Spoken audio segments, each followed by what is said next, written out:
The Book of Many Things is set to release on January 5th, 2024. GameMasters here, and at the time of recording this video, it is January 1st, so we have 4 days to go before this book supposedly hits shelves.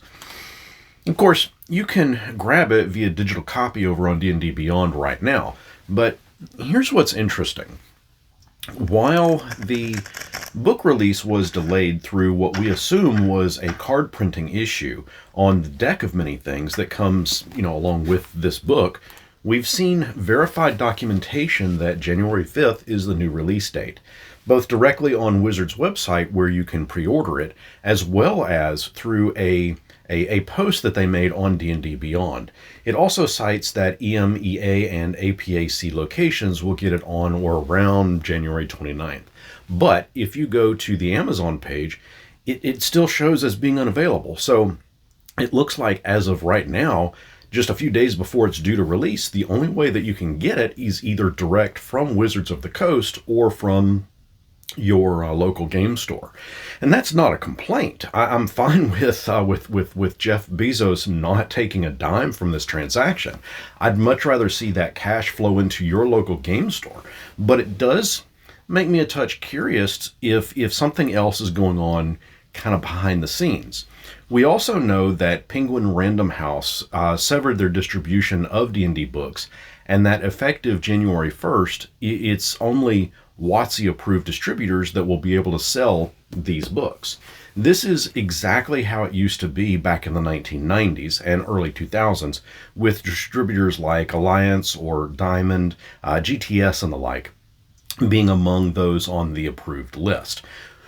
Wizards' website reads, effective January 1st, 2024, Penguin Random House, LLC is ceasing distribution of Dungeons & Dragons titles from Wizards of the Coast. Moving forward, your store will be able to order Dungeons & Dragons titles directly from one of our approved distributors. To place an order for your store, simply visit our distributors page and select your preferred distributor and use the provided contact information to give them a call. And of course, jumping to their distributor page shows all of the locations that your friendly local game store can actually order from.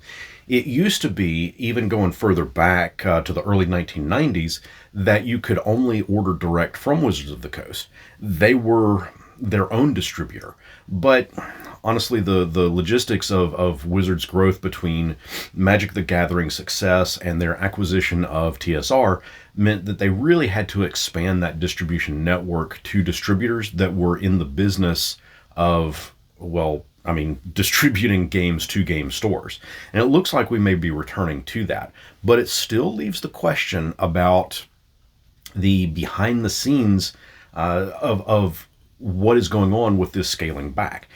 If I had to guess, I'd say that the number of books sold didn't meet expectations that Penguin's contract states a certain amount to be moved. It only makes sense that if Wizards cannot get the number of books printed that Penguin needs as a minimum, then the contracts wouldn't be renewed. Put another way, if I, for example, am making Paperclip the role-playing game, and you agree to distribute it, but for it to be worth your time, you'd need 5,000 copies. Then I'll have 5,000 copies worth of costs that I'll incur. The contract that you and I will write up will likely have something in there that says that at the end of the quarter, however many copies that you're not able to sell or distribute will be returned to me, and that I'll have to refund you all of the costs involved. That's a typical distributor contract. Okay, so now I've got 3,000 copies being sent back to me. You were only able to sell 2,000. So I've got 3,000 coming back to me. At a certain point, I've got to look at that contract and decide, you know what? I think I'm going to go with several smaller distributors instead of one major one. It's going to cost me less. And I suspect that that's kind of a watered down version of why WotC didn't renew their contract with Penguin Random House. Had the Book of Many Things been kept to its original schedule and come out in 2023, this easily would have been my number one pick of books for that year. I'm pleased to have a review copy of it, and I gotta thank Wizards for sending this to me. these copies to me. But my table, well, I mean, there's no but. My table has already had several fun encounters with unique ways that the deck itself can be used, even if shuffling the cards are a touch difficult, which is why I suspect they delayed the print or the shipping of these. With it coming out in 2024, who knows if it's going to stand up as being among the best books for D&D for this year. But if you're looking for something fun and unique, well, as I've stated, this is a must-have for me in my table. A moment ago, I thanked Wizards for sending me a review copy, but I also need to give a mighty, mighty thanks to these Many Things supporters. Their contributions to this channel have made it so that I don't need to take on a sponsored ad for this video. Besides, we kind of all just usually skip those sponsored ads anyway, don't we? If you'd like to contribute and show support by becoming a Patreon or YouTube member, I'll leave a link down in the description, and of course I'll add your name to this ever-growing list of supporters. The Book of Many Things, contrary to what some think, is not simply a rehash of older material thrown into a new package.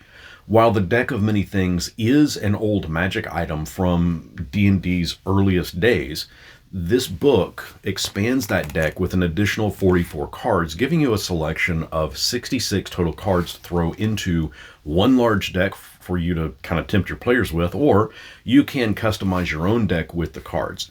In effect, you can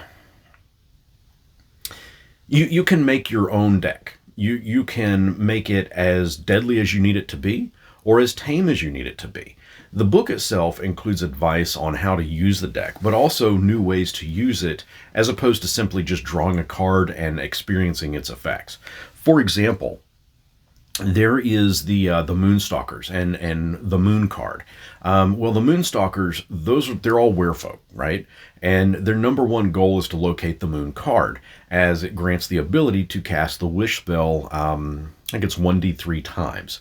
And the Moonstalkers want that card. They may extort the player that drew the card, or they may invite that player into a deal to sell it, or they might even attempt to just flat out kidnap that player.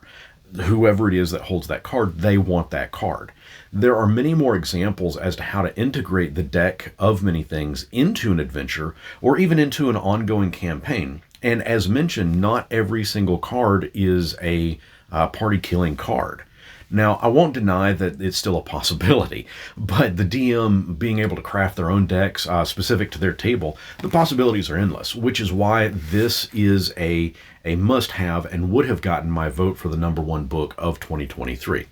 If you would like to check out some deep dives into the content of the Book of Many Things and the corresponding Deck of Many Things to see if it's worth it for you and your table, be sure to check out this playlist next. Is this something that you might add to your library? Let me know down in the comments. And until next our paths cross, may you all have all the wishes you could ever want.